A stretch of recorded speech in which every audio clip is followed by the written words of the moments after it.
Eh bien, l'opinion publique se doutait du caractère inclusif de la prochaine élection présidentielle. Mais les institutions de la République, de concert avec les acteurs consciencieux du landerneau politique, eh bien, jouent résolument leur rôle et les différents partis ostracisés par le passé lors des échéances écoulées, eh bien, entrent en possession du récépissé, je dirais, de ce quitus qui leur donne assez maintenant à prendre part à la présidentielle de 2021. Différents partis sont en possession déjà du récépissé. Le parti FCBE, les démocrates, sans pour autant préciser les autres partis de la mouvance présidentielle, le parti Bloc républicain et justement le parti Union progressiste. Mais quelle opposition pour la présidentielle de 2021? Quel parti d'opposition? Quel ossature? Quelle configuration présentera l'opposition politique béninoise à la présidentielle de 2021? Question essentielle qui sera justement soumise au crible de l'analyse, du commentaire du docteur Laurent Delors-Faton. Je vous l'ai dit, il est le secrétaire national adjoint à l'économie numérique du parti FCBE. Bonjour, docteur Faton. Bonjour Loris d'abord, bonjour téléspectateurs de EDN TV. Bonjour Laurent. Bonjour Laurent. Docteur Laurent. Ah oui, pour éviter toute confusion. Voilà, donc il y a docteur Laurent Faton et puis Laurent tout court. Non, et puis le Laurent ordinaire. Docteur Faton, il y a belle lurette, vous avez mis du temps à revenir encore sur ce plateau. De l'eau a coulé sous le pont, justement. Dites-nous, quelle est la configuration actuelle de l'opposition? On va en venir au parti FCBE, rassurez-vous. Quel visage présente l'opposition politique au Bénin? Merci, c'est vrai, je suis venu sur ce plateau il y a un peu longtemps. On ne peut pas être sur tous les plateaux à tout moment. Et on risque aussi de fatiguer les téléspectateurs. Si on est toujours présent, il faut quelquefois prendre du recul. L'opposition béninoise aujourd'hui, elle a un visage, je dirais, doublement caricaturé. Il y a une opposition formelle et une opposition non formelle. Il y a une opposition reconnue et une opposition non reconnue. Pour être dans le contexte béninois où, contrairement à ce qu'on savait par le passé, les lois votées depuis quelques années ont ostracisé complètement l'animation de la vie politique. C'est que ce qui se passe, c'est quand on décide que vous êtes reconnu, que vous êtes reconnu. Ce n'est pas quand vous voulez être reconnu, que vous êtes reconnu. C'est la situation dans laquelle nous sommes aujourd'hui. Ça fait qu'il y a certaines parties de l'opposition qui sont reconnues aujourd'hui. Heureusement, les démocrates viennent de rentrer dans l'espace des reconnus. Non, mais si vous le dites ainsi, docteur Faton, c'est à croire que c'est une volonté d'une certaine instance ou de quelqu'un. C'est la volonté du parti talent de reconnaître ou de ne pas reconnaître les gens. C'est malheureusement la situation parce que... Non, la reconnaissance des partis maintenant c'est le parti talent qui décide se fait au palais de la République. C'est lui qui décide de qui on reconnaît ou pas reconnaître. Parce que Est-ce que vous reconnaissez les autres acteurs de la classe politique qui sont opposants? Je reconnais tous ceux qui s'opposent à la méthode de gouvernance du parti talent comme des opposants. C'est déjà bien? Je le reconnais, mais ce n'est pas à moi qui est la décision d'État officielle, légale, de dire tel est un parti politique formel ou pas. Parce que ce qui est dramatique et déplorable, je ne sais pas comment la communication se gère au palais, que le chef de l'État aille par la cour et dit que les démocrates seront reconnus bientôt et que quelques jours plus tard ils soient reconnus, ça pose un problème sérieux, problème de communication gouvernementale. Ça veut dire qu'il a montré à tout le monde que depuis 4 mois... Où se situe le problème? Il a montré à tout le monde depuis 4 mois que les démocrates n'ont pas leur récépissé. C'est lui qui détenait le récépissé. C'est lui qui empêchait les gens de... Il n'a jamais dit. C'est une lecture possible. C'est une hypothèse. Non, ce n'est pas lecture possible. C'est un communicateur. Et il ne peut pas communiquer de manière aussi maladroite dans une république sans qu'on le dise. Parce que ce qu'il fait qui est dangereux, la communication du gouvernement nous engage nous tous. Nous sommes des Béninois. Il a été élu et tout le monde suit la communication du gouvernement. La communication gouvernementale a... Qu'est-ce que vous auriez souhaité qu'il dise? Il ne devrait jamais faire cette déclaration. Il ne devrait jamais le faire. Même si... Il pouvait être... Mais il ne faisait que rassurer il ne pouvait jamais la le classe faire. politique et surtout l'aile Il opposante. ne pouvait jamais le faire. Dire qu'il allait aider à ce que le ministère de l'Intérieur fasse ce qu'il doit faire pour qu'ils aient leur récépissé très bientôt et que quelques jours plus tard, ils ont leur récépissé, ça pose un problème. Ne peut-on y voir de la coïncidence? Vous savez, ce qu'on reprochait aux démocrates hier, comme ce qu'on a reproché hier aussi au FCBE et aux autres formations politiques à l'occasion du certificat de conformité, c'est pratiquement les mêmes choses. Vous savez, on ne peut pas reculer dans une république. C'est ce que je condamne fortement dans la gouvernance actuelle. Ce qui était déjà acquis, on le détruit et on veut construire de nouveau. Parce que hier, créer un parti politique n'était pas un problème au Bénin. C'était une formalité à remplir. Et c'était plus facile hier. Est-ce que vous estimez que tel que les partis étaient créés hier, est-ce que ça honorait vraiment le visage politique? Ça honorait le visage politique béninois. Ça n'avait jamais, qui en réalité n'apportait rien de concret. Ça n'avait jamais empêché le Bénin d'être un label de démocratie dans le monde entier. C'était un problème qui se posait ailleurs. Mais une véritable pétaudière. Écoutez, qu'il y ait plusieurs sources dans la... Qu'il y ait plusieurs viandes dans une marmite, viennent dans une marmite, ça n'empêche pas que la sauce soit douce ou bonne. Ou ça ne peut pas qu'on ait un bon appétit ou pas. C'était comment on gère pour que dans la même sauce, il y ait plusieurs viandes, il y ait de la sauce pour qu'on puisse en trouver pour manger. Toute la question était là. Comment faisons-nous pour que, malgré l'existence des partis politiques, multi-partis politiques, on puisse avoir un développement au Bénin? Parce que les partis politiques ont l'obligation de conquérir le pouvoir d'État et de le gouverner. Et si vous lisez des études... selon vous, qu'est-ce que la multitude de partis politiques a apporté au Bénin depuis 1990? Dans l'histoire politique. Elle a apporté la diversité des opinions au Bénin. Et de cette diversité des opinions, elle a apporté la diversité des opinions au Bénin. Cette diversité des opinions, on parvenait quand même à dégager les acteurs. Parce que, contrairement à ce que les gens pouvaient penser, les partis politiques qui naissaient, c'était des clubs électoraux, comme on le disait dans le temps. Mais ces clubs électoraux, on savait qui était parti politique, qui ne l'était pas. Il y avait des représentés dans la République. Une République a continué tout le monde. Est-ce qu'on va continuer à promouvoir les plaisantins? Vous savez, dans un pays, c'est tout. Si les plaisantins existent dans le pays, ils ont leur place dans le pays d'être présentés. C'est leur place, c'est leur droit d'être présent dans un pays. Parce qu'aujourd'hui, ce qu'on ne dit pas souvent aux gens, les réformes du système partisan, en l'espace d'1 an, ont déjà fait naître environ 15 partis politiques au Bénin. En l'espace d'1 an, il a fallu peut-être 20 ans pour qu'on ait 200 partis politiques au Bénin. Si en 1 an, vous avez 15 partis politiques au Bénin, ça veut dire qu'en 20 ans, vous aurez 200 partis politiques au Bénin. Ça, on ne le dit pas assez. Parce qu'il faut avoir 1600... Autrement dit, rien les réformes n'ont rien apporté de nouveau. C'est ça ce qu'on ne dit pas au peuple béninois. Il y a un assainissement quand même. Il n'y a pas d'assainissement, il n'y a que seulement un forcing. Il y a une organisation. Non, il y a un forcing. Un forcing. Au-delà du forcing, est-ce qu'il n'y a pas une organisation aujourd'hui qui fait que chaque parti politique connaît ses vrais militants? Non, personne ne connaît ses vrais militants dans ce pays. Les gens sont dans les partis politiques. Des partis politiques ont créé des plateformes pour enregistrer les militants. Peut-être que votre parti ne l'a pas fait. Je peux démissionner demain. Et personne ne m'empêchera de démissionner demain. Comme ceux qui sont aujourd'hui dans les blocs républicains peuvent demain, ou progressistes, bien à FCBE, peuvent demain démissionner pour aller créer nos partis politiques. Il n'y a encore rien qui soit fait de manière structurelle et je dirais logique pour limiter la création de partis politiques au Bénin. Si c'est seulement avoir 1500 individus pour créer des partis politiques, nous sommes environ 11 millions aujourd'hui. Diviser 11 millions par 1500, vous verrez qu'on aura peut-être 1000 partis politiques au Bénin. Laurent Delors-Faton, revenons à notre sujet. Où en est l'opposition? L'opposition est en train de faire ce qu'elle doit faire comme dans tous les partis politiques, dans tous les pays démocratiques. L'opposition s'organise à sa manière. Et chaque bloc de l'opposition, mais chaque parti de l'opposition fait sa stratégie pour conquérir le pouvoir. Parce que, est-ce que je ne comprends pas comment on puisse demander à l'opposition béninoise de s'unir alors qu'elle n'a pas un intérêt commun. On s'unit quand il y a un intérêt commun. Quand l'intérêt n'est pas commun, vous ne pouvez pas vous unir. Alors, selon vous, quel est l'intérêt de l'opposition aujourd'hui? L'opposition aujourd'hui a, je dirais, a des enjeux qui sont des enjeux multiples et diversifiés. Mais l'opposition n'a pas encore d'intérêt commun pour rester ensemble. Je vais vous expliquer. Si l'intérêt commun, c'est la conquête du pouvoir. Non, ce n'est pas l'intérêt commun. L'intérêt commun, ce n'est pas la conquête du pouvoir. L'intérêt commun, c'est la conquête du pouvoir par chaque parti politique.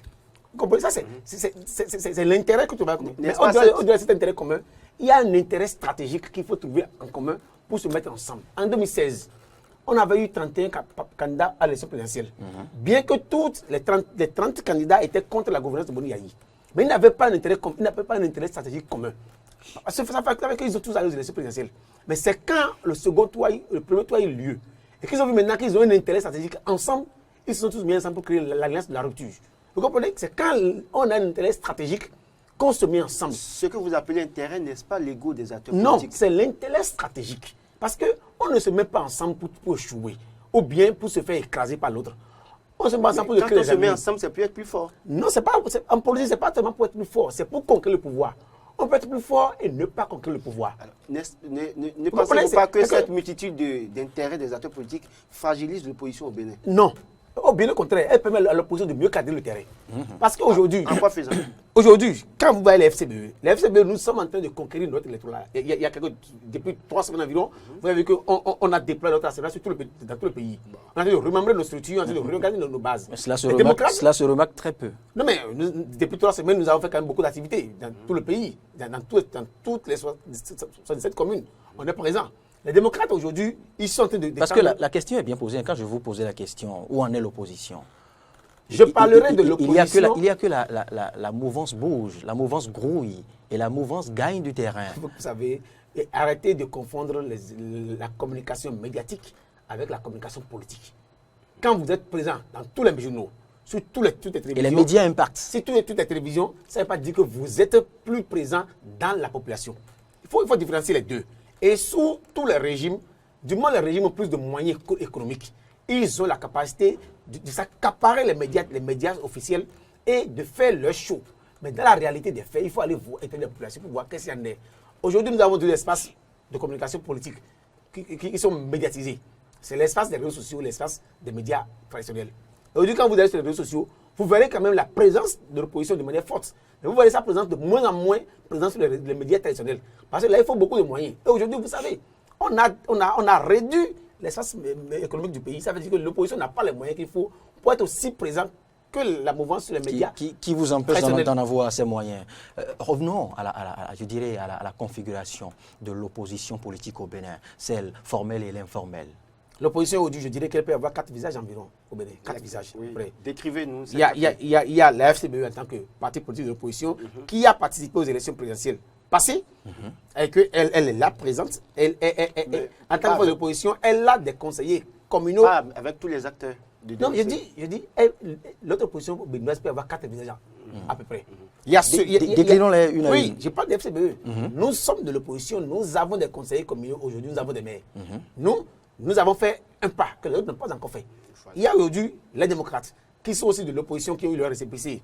Il y a quelques temps, je les en félicite, même si le contexte est désastreux, on n'aurait jamais fait cette chemin de croix pour avoir un papier qui montre seulement que vous hésitez. C'est un recul démocratique, il faut qu'on le corrige à l'avenir obligatoirement. Il y a les démocrates qui sont là, qui exercent, qui ont aujourd'hui une reconnaissance, qu'on le veuille ou pas, légale. Il y a USL, qui hier était un parti politique, qui continue d'opiner, mais à qui on refuse la reconnaissance officielle. Ils sont là aujourd'hui. Non. Parlant de l'USL, on lui a posé des conditions. Justement, parce qu'à un moment donné, l'USL s'est opposé à se conformer. Les FCBE ont dû se conformer à un moment donné à la décision du ministère de l'Intérieur pour avoir le récépissé. Pareil pour les démocrates qui ont dû soustraire de leur rang certains acteurs politiques. Pourquoi l'USL refuse de se détacher de l'homme d'affaires Sébastien Adjavon? Vous avez le temps qu'il a fallu pour que les démocrates se mettent dans la procédure. Parce que la procédure, elle est biaisée. Il ne faut pas qu'on se... La procédure aujourd'hui de reconnaissance des partis politiques, elle est biaisée. Vous ne pensez pas qu'aujourd'hui, l'USL peut se détacher de Sébastien Adjavon et continuer la lutte? Ce n'est pas à moi de leur demander de se détacher de leur leader. C'est à eux d'analyser les opportunités stratégiques par rapport à leur leader, par rapport à l'existence de leur parti politique. Mais ils continuent d'opiner. Les gens continuent de recevoir sur des médias les acteurs de l'USL. Ça, c'est le troisième visage. Sébastien Adjavon continue d'opiner de l'extérieur. C'est le troisième visage. Il y a le quatrième visage que je peux dire qui est constitué de ceux qui partagent la même vision que le candidat Zanaï, qui, sur le cadre de l'opposition, qui continue de dire qu'il tient le bloc résiduel de la résistance. Vous parlez de l'Est-Parti, restaurer l'espoir? Non, restaurer l'espoir aujourd'hui a une distance légale. Ils sont reconnus. Qui continue de tenir, je dirais, les restes, je dirais, de la résistance. Oui, mais absent plus ou moins. Non, les restes de la résistance, parce qu'ils continuent de tenir du discours lié à la résistance qui est quand même le résidu de ce qui était hier l'opposition constituée dans la CDD. Dans où mettez-vous alors le professeur Joël Aïvo et le tout dernier candidat déclaré? Joël Aïvo, c'est un personnage. C'est un acteur politique. Mais je dirais, qui est de l'opposition? C'est un acteur politique. Parce que il ne faut pas qu'on fasse tout d'amalgame. L'espace politique est animé par les partis politiques. Vous comprenez? Et j'ai décrié ceux qui sont les partis politiques, reconnus ou non reconnus. Joël Aïvo a une personnalité politique, une personnalité qui s'introduit dans l'espace politique, mais de manière solitaire, à ce jour. Parce qu'il n'est pas encore... Mais qui dans cet exercice se veut politique? L'animation de la vie politique nationale partout dans le monde entier est animée par les partis politiques. Quand vous n'êtes pas un parti politique, vous devenez un individu isolé qui essaie de s'introduire. Il ne s'est pas encore introduit. Il veut se faire une carapace. Le mouvement du rassemblement. Le mouvement est né où? Le mouvement à quelle reconnaissance légale? Bon, il estime être... Ça veut dire que non, moi je parle d'abord de ceux à qui la Constitution... De toute façon, est-ce que vous reconnaissez qu'au moins c'est un autre visage de l'opposition béninoise? Vous savez, je dis d'abord, oui, parce que c'est notre pan de la question. ceux à qui la démocratie moderne reconnaît l'animation de la vie politique, c'est un parti politique. Si ce n'est pas dans un parti politique, vous n'êtes pas encore parmi ceux qui doivent animer la vie politique. Mais il opine en tant que personnalité du pays, il rencontre les gens. Peut-être que quand il aura fini de rencontrer les gens, il va structurer ce qu'il pense comme philosophie dans un parti politique pour en faire un creuset d'animation de la vie politique. Parce qu'aujourd'hui, il n'a pas encore un creuset. Il opine en tant qu'individu. Et ce qu'il dit en tant qu'individu, c'est quand il aura réussi à le structurer Dr Faton, dans un ensemble. Dr Faton, ça n'est pas le sujet, mais votre lecture est réductrice par rapport à l'engagement du professeur Joël Aïvo. Son ambition est beaucoup plus alléchante. Beaucoup plus alléchante que ce que vous dites. La démocratie. Non, ça, tout le monde peut le dire. Vous savez, tout le monde veut réussir la démocratie. Mais dites-nous ce que vous mettez dans cette restauration de la démocratie. Parce que vous savez, nous avons chanté la démocratie de 90 à 2019. Ou quand Patrice Talon est venu, début 2016, il a commencé par cisailler ses acquis de la démocratie progressivement. C'est votre lecture. Oui, cisailler, tout le monde est d'accord. Aujourd'hui, l'Assemblée démocratique que nous avons de 90 n'existe plus. Il a réformé. Non, n'existe plus. Il a détruit tout ce qu'on avait comme Assemblée démocratique hier. Il a détruit. Parce que les libertés individuelles fondamentales sont là. Aujourd'hui, tout le monde craint pour ces libertés individuelles fondamentales. Il y a l'alternance. Toute réforme comporte sa dose de fricotement. Non, ce n'est pas des réformes, c'est du forcing. Ce n'est pas des réformes. Vous savez, et pourtant, vous vous êtes conformé à tout ça. Oui, c'est ça. Quand je disais tout à l'heure, quand je parlais d'intérêt stratégique, c'est différent de l'intérêt ordinaire. Quand vous êtes dans un intérêt stratégique, tout ce que vous faites rentre dans une stratégie et détermine, vous êtes à atteindre un objectif. Nous sommes en train de vouloir atteindre l'objectif. Et quoi que soit le format qu'il va adopter, comme c'est lui qui a été élu pour 5 ans, vous allez vous conformer. On va faire avec lui le jeu dans son espace qu'il aura créé. Parce que refuser d'aller dans son espace, c'est lui laisser le pays, il va en faire ce qu'il veut. Nous on dit, on le suit dans son espace qu'il aura créé. Malheureusement, c'est ça la démocratie moderne. J'ai l'impression que le docteur Faton est quelque peu réfractaire à l'ordre, aux réformes, à l'organisation, aux réorganisations. Je suis un démocrate. Et les démocrates respectent l'ordre constitutionnel. Les démocrates respectent la volonté du peuple. Le peuple a donné à partir d'un mandat 5 ans. Et c'est comme c'est un mandat souverain qu'il a obtenu, je ne peux pas aller contre ce mandat.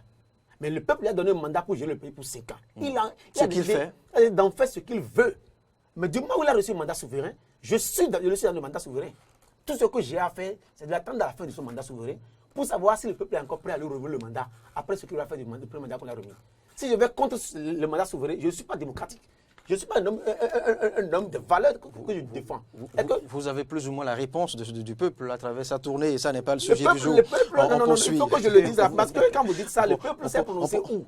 Tout à l'heure, Laurent l'a dit. J'ai dit partout. Le peuple, il a rencontré le peuple qui pense être son peuple. Moi, je pense que le peuple béninois n'est pas encore à ses rendez-vous. Mais le peuple béninois aura son message à donner le 11 avril 2021. Et c'est ce message. Moi, je travaille pour ce message. Vous êtes d'accord? Il y a d'aucuns qui font ce débat par rapport au rallonge du mandat de Patrice Talon à partir du 6 avril 2021 au 11 avril. Est-ce que vous êtes d'accord pour ça? C'est la logique du vol qui continue. C'est le mot peut-être dur, mais c'est la logique du vol. On a volé le Parlement, on vole encore. Vous estimez qu'il faut mettre fin à ce mandat? Non, je ne suis pas. C'est malheureusement là où je suis, là où mon opinion et l'opinion du parti auquel j'appartiens est différente du moins. Il a pris le mandat. Le Parlement qui a été volé a fait un rallonge de mandat. Le Parlement n'a pas été volé. Le Parlement, les Béninois sont allés voter. Le Parlement et librement, vous savez. Vous êtes juste c'est juste un jeu de mots. On ne veut plus faire. Ils sont tous que le Parlement a été volé. Ça là, on ne fait plus ce débat là. Mais le Parlement volé a décidé de voler encore un mandat parce que vous savez, c'est une conséquence en réalité. Je vous vole un mandat, vous me volez aussi un mandat. Parce qu'il a volé. Mais vous savez ce qui est difficile dans tout ce que vous dites là. Si vous étiez à la place. Vous parlez de vos institutions après tout, Laurent Roland. Malheureusement, j'en parle, je les reconnais. Aujourd'hui, je les reconnais en tant qu'un homme démocratique, en tant que citoyen béninois. Je les reconnais. Mais ça ne m'empêche pas de dire ce qu'elles sont. Je reconnais que les institutions, toutes les lois que le Parlement vote, je les respecterai. Alors, vous comprenez? Mais je dis que c'est un Parlement mal installé. Ça ne m'empêche pas de le dire. Mais il faut les respecter. Je ne les combattrai pas. Je ne combattrai pas le Parlement, mais je dirai aux parlementaires ce qu'ils sont. Pour qu'ils reconnaissent que ce n'est pas parce qu'ils sont en train là et qu'ils sont payés contre de l'État qu'on parle de la vérité. Il faut qu'ils connaissent la vérité. Ils savent qu'ils sont installés dans les conditions. Alors dites-nous concrètement, aujourd'hui, est-ce que l'opposition béninoise est prête pour aller aux élections en 2021 et venir à bout du parti. Je parlerai de mon parti politique. Votre parti politique. FCBE sera présente aux élections présidentielles 2021. FCBE prendra le pouvoir à parti talon et le 23 mai 2021, il sera un candidat FCBE qui sera installé. Est-ce qu'on n'aura pas un parti FCBE bicéphale? Parce que déjà, les coulisses nous font état de secret. Il y a un candidat qui se déclare, en fait, quelqu'un qui voulait être candidat, mais il y a un comité qui est mis en place qui souhaiterait choisir notre candidat. Est-ce qu'on ne va pas assister à un FCBE bicéphale avec deux candidats? Faites de bémol dans cette déclaration. Est-ce qu'on n'y assistait pas déjà? Je suis membre du comité dont vous parlez. Le comité n'a pas pour mission de choisir le candidat. Le comité a pour mission d'élaborer les critères de choix du candidat. C'est le bureau exécutif national qui décide du choix du candidat. C'est-à-dire que le comité a fait son travail. Sur les réseaux sociaux, vous avez vu qu'il y a quelqu'un qui a démissionné. C'est de son bon droit de démissionner ou de ne pas démissionner. Ça ne commence pas déjà pour vous fragiliser? Non, c'est de son bon droit de démissionner ou de ne pas démissionner. Vous savez que nous sommes dans l'espace politique. L'espace politique, tous les coups sont possibles. Mais du moment où les coups ne vous empêchent pas d'avancer, on avance. Le comité a fait son travail, a continué à faire son travail normalement et a fait ce qu'il doit faire. Maintenant, quant au parti FCBE, si hier, on n'est pas habitué au Bénin à ce que les partis politiques choisissent leurs candidats, aujourd'hui, nous sommes rentrés dans une autre dynamique où c'est notre parti FCBE qui peut-être sera la première à innover, fera un choix d'un candidat parmi plusieurs candidats. Parce que vous voulez parler des primaires FCBE? Le bureau exécutif national dira ce qui se fera. Alors, mais ce qui est sûr, contrairement à hier, nous allons suivre une procédure pour désigner notre candidat. Qui ait 1000 ambitions, in fine, nous aurons un candidat consensuel au sein du parti politique. En 2020, à la veille des élections communales, on a vu un parti FCBE. Vous étiez ensemble, mais à un moment donné, du fait des candidatures, vous êtes séparés parce que certains ont dû quitter le parti, notamment le président d'honneur qui est parti. Est-ce qu'à la veille des élections présidentielles, on peut espérer que le parti FCBE sera suffisamment uni pour avoir un seul candidat? Il y a plusieurs manières pour quitter un parti politique, pas d'émission, mais pas d'essai. Si Boni Yahi décidait, c'est comme si le parti n'existerait pas. Écoutez, si Boni Yahi n'est pas membre du FCBE aujourd'hui, et que le FCBE disparaît, ça veut dire que nous ne valons rien. Chacun de nous veut quelque chose au sein de tous les partis politiques. Si, après le départ de Boni Yahi, nous avons pu avoir quand même 260 élus communaux, que nous avons pu avoir 6 mai, ça veut dire que nous sommes quelque chose. Peut-être que je vais diminuer en nous, mais ce qui est resté quand même constitue une puissance sur laquelle il faut travailler davantage pour consolider. S'il arrivait que le parti FCBE, le candidat du parti FCBE n'avait pas les 16 parrains requis, est-ce que le parti FCBE serait disposé à aller vers le candidat d'opposition qui sera face à parti salon pour unifier les forces? Le s'il arrivait n'existe pas. Vous êtes sûr d'avoir les parrains? Le s'il arrivait n'existe pas. Mais comme on ne peut pas s'empêcher de faire des spéculations, sur même de l'irréel, vous êtes sûr d'avoir les parrains? Ce n'est pas qu'on est sûr, c'est que Patrick Talon a oublié de donner le parrainage au FCBE. Donc c'est lui qui vous donne ça. Écoutez, c'est là où je dis... Ça devient plus important. C'est là où je dis qu'on n'est plus dans une situation normale.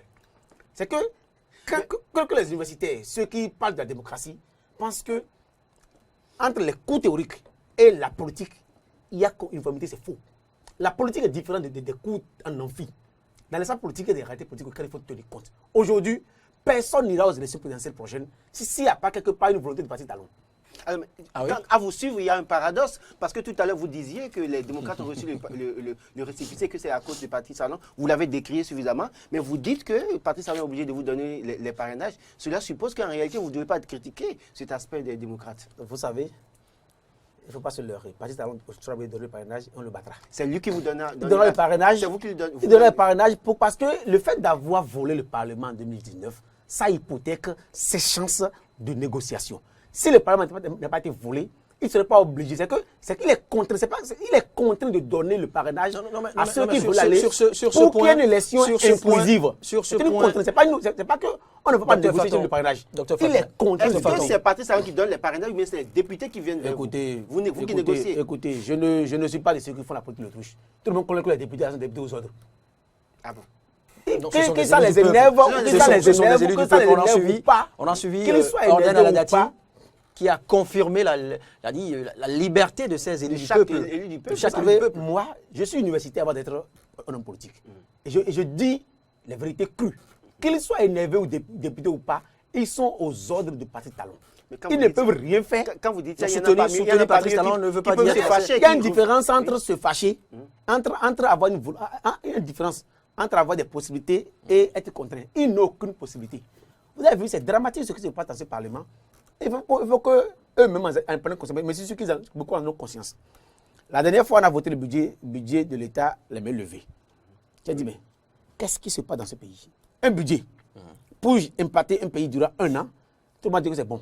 Et c'est comme ça qu'ils font. Oui, après y avoir réfléchi, après un débat nourri et fourni. Quand vous estimez que. Quel débat ils ont fait? Ça a duré combien de temps? Docteur Delors Faton, quand vous pensez que les députés ont voté à main levée le budget 2021, pour le budget 2020 qui a été voté, qu'est-ce que vous avez fait pour contrôler l'exécution de ce budget en tant qu'acteur politique? Vous savez, il y a les mécanismes parlementaires pour contrôler l'exécution du budget. C'est la loi de règlement. En tant qu'acteur politique, qu'avez-vous fait, vous autres, pour contrôler? Tous les jours que Dieu fait, quand il y a un acte, moi, personnellement, je suis présent sur les réseaux sociaux et j'interviens. Je me prononce sur les réseaux sociaux sur les actes. Et si j'ai l'occasion d'être sur les médias, je donne ma position toujours. On sait que je suis toujours très critique par rapport à ce qui se fait dans le pays et par le gouvernement. S'ils font du bien, je le dis. S'ils font quelque chose de mauvais, je le dis. Mais qu'on ne me dise pas que n'étant pas au Parlement, j'ai un moyen. Le moyen que la loi a donné, après que j'ai fait mes critiques, c'est le moyen parlementaire pour contrôler l'exécution du budget. Si je n'ai pas ce moyen, qu'on a empêché mon parti d'être à l'Assemblée pour apporter des amendements déjà dès le vote, et que je n'ai pas le moyen aussi d'interpeller le gouvernement par les voies parlementaires, je ne ferai que parler. Et quand je parle, c'est quand il en a envie qu'il écoute. Les critiques de Laurent Delors Faton ont pris le pas sur l'interrogation principale. Jusque-là, on a su qu'il garde un mental de gagnant. Oui. Pour lui, il est sûr qu'ils auront le parrainage. Non seulement ils auront le parrainage, mais ils vont battre... Patrice Talon. Encore que Patrice Talon ne s'est pas dit... Encore qu'il n'a pas dit si ce n'est pas KO ou au second tour. Il n'a pas encore dit. En tout cas, au lieu de préciser qu'ils vont battre Patrice Talon, je préfère qu'ils disent plutôt qu'ils vont battre le candidat qui sera désigné par le principal. De toute évidence, si c'est Patrice Talon qui est candidat, on le bat. S'il propose un candidat, on le bat. Vous comprenez? C'est-à-dire que la rupture sera battue. J'aime bien votre optimisme. Il faut du positif quand même pour y arriver. Ce n'est pas du positif, c'est du réalisme. Je suis stratège comme cadre politique. Merci beaucoup. Delors Faton, votre mot de la fin. Je suis heureux d'être sur votre plateau. Je voudrais exprimer mon désarroi par rapport à la tour du chef de l'État. J'ai attendu durant le mois qu'ils disent au moins le salaire qu'ils gagnent et que ces députés, que ces ministres gagnent à la population à laquelle il allait faire la révision des comptes. Il a passé le mois, il n'a pas dit ça. Qu'ils se souviennent que les 17 communes, là, il doit le dire avant de finir. Sinon, c'est grave. Et il se serait moqué du peuple béninois. Je vous remercie. Est-ce cela la reddition de comptes? C'est aussi le cœur même de la reddition de comptes. La reddition de comptes se trouve même là. On t'a élu pour dire à ses administrés je gagne tel montant et en 5 ans, c'est ce que j'ai gagné. Vous voulez que les gens aillent faire des rangs devant sa maison les matins pour demander de l'âge? C'est constitutionnel. La Cour constitutionnelle a demandé de l'âge. Qu'est-ce que cela apporterait au peuple de savoir ce que gagne Patrice Talon? Ça ne résout rien. Non, mais le peuple a beaucoup à savoir. Mais ça ne résout rien. Si Patrice Talon gagne 1 franc ou 0 franc, c'est comme il a... Non, mais c'est comme il a eu à nous le dire. S'il est aussi clean comme il porte nous allons souffrir, mais nous n'y pourrons rien. S'il est aussi clean comme il porte le blanc, il doit être aussi clean dans le salaire qu'il gagne. Parce qu'il a porté le blanc pour montrer qu'il est clean. Je veux qu'il soit clean dans son salaire. Il a porté une tenue de combat. C'est hier qu'il a porté la tenue de ticketier comme il a fait tenue de combat au départ. Tenue de combat, s'il vous plaît. Laurent Delors Faton, je ne voulais pas vous appliquer la phrase fétiche de Patrice Talon, qu'il vous dise, qu'il vous révèle le montant de son salaire ou non. Vous allez en souffrir, mais vous ne pourrez rien. C'est le salaire qui ne pourra rien. C'est terminé pour ce numéro de Convainc-moi.